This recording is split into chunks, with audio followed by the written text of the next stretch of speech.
Ayan guys, malapit nang maluto ang ating chickpea soup. Ayan. Ayan, kasama na silang lahat. Sarap nito guys, malapit nang maluto. Hello everyone. Ngayon po tayo magluluto ng chickpea. Ayan, yan po siya.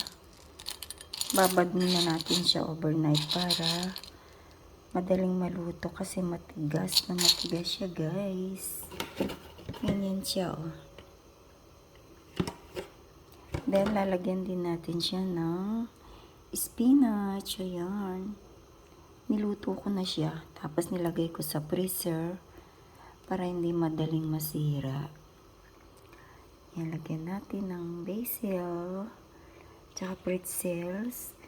Lagyan natin siya ng vegetables na cubes. Ito. With 2 kamatis, salt, at a little bit of sugar. Ganyan lang. Start na tayo.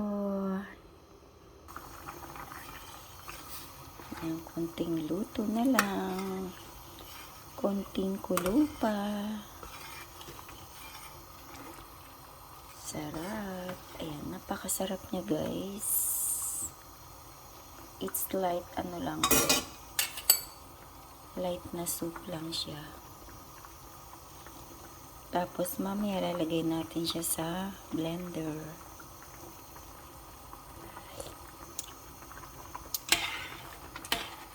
Ayan, be-blend po natin siya guys.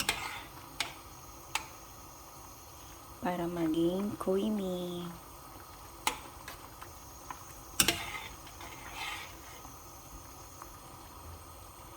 Ayan, thanks for watching everyone.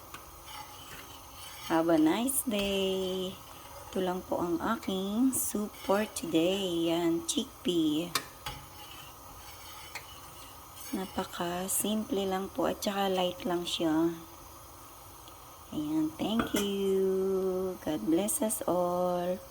Thumbs up for our soup.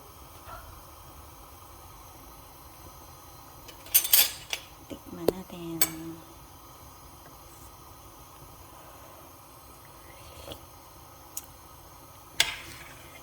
Pwede na.